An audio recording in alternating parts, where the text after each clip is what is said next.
Welcome to Study Loop. Hi, in the given problem, the spilled isotope is 131 beryllium and its decay rate dN by dt is given as 400 microcurie. We know this conversion factor of micro is actually 10 to the power minus 6. So, this decay rate of the isotope spilled in the laboratory is 400 into 10 to the power minus 6 curie. Now, in order to convert this curie into decays per second, we multiply it by 3.7 into 10 to the power 10. Now it becomes decays per second because we know the rate of disintegration means 1 curie. If it is given as 1 curie, it is equal to 3.7 into 10 to the power 10 decays taking place per second. So here this is the rate of disintegration of the beryllium. Now the half-life of this beryllium here is given as 12 days. So in the first part of the problem, we have to find the mass of the beryllium which was spilled in the laboratory. So to find it, we simply use the relation for this decay rate in terms of decay constant, which is given as the product of decay constant with the activity of the sample at that time. Means it will be equal to, it will be given as not the activity, it will be given as the number of atoms at that time and not the initial number of atoms. So the initial number of atoms and not will be given as 1 by lambda into dN by dt. Now here decay constant is lambda is equal to 0.693 by T half. So if we place it here, this number of atoms will come out to be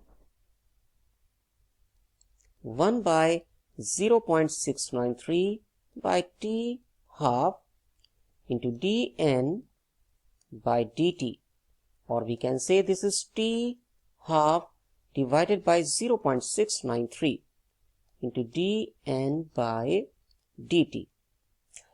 Again, using the concept of moles, the number of moles of the radioactive sample will be given by mass of the sample divided by its molar mass, which is clearly 131 gram as given here.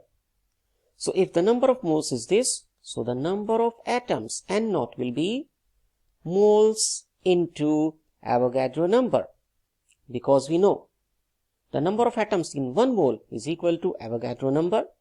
So N naught means the total number of atoms here will be the total number of moles multiplied by Avogadro number. So here it will become mass into Avogadro number AV divided by molar mass. So the mass of the sample will come out to be number of atoms N naught into molar mass, then divided by here mass is equal to N naught into molar mass divided by Avogadro number. And for N naught we use this expression. So here it comes out to be T half divided by 0.693 into dN by dt into molar mass and finally divided by Avogadro number. So finally plugging in all known values, the mass of the sample here will come out to be 12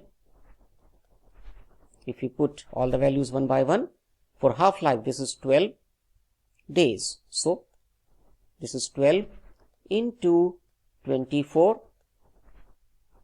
for dn by dt. First of all, we will have to convert this 12 days into seconds. So 12 days into 24 into 60 into 60 seconds. This is the half-life in seconds. Divided by 0.693.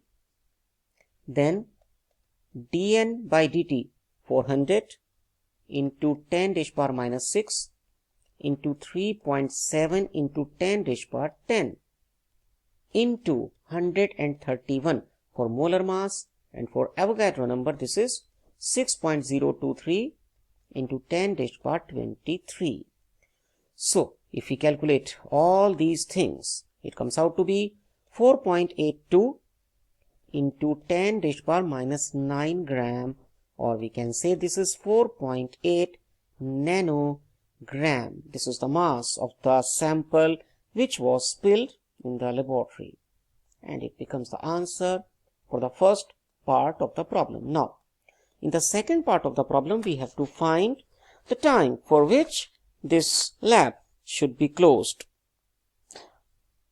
because the safe level, the radiation level, recommended radiation level is given as A is equal to 1.00 microcurie.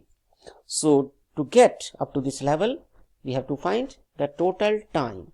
So we will use the expression for the time which is given as 2.303 divided by lambda again log A naught by A, where A naught is the initial activity, means the decay rate, which is 400 microcurie, and A here is 1.00 microcurie, and this time we will not convert curie into decays per second or per days, because it will be cancelled from numerator and denominator. Now this is 2.303 divided by 0.693 upon t half into log base 10. This is base 10. 400 divided by 1. So it comes out to be t is equal to 2.303 into t half divided by 0.693 into log base 10 for 100, which comes out to be 3.323 into, for half-life this is 12 days, into, for log 400 this is 2.602. So finally this answer comes out to be 103.76 days, or approximately this is 104 days. So the lab should be kept closed for this much duration of time. And this is the answer for the second problem. Thank you.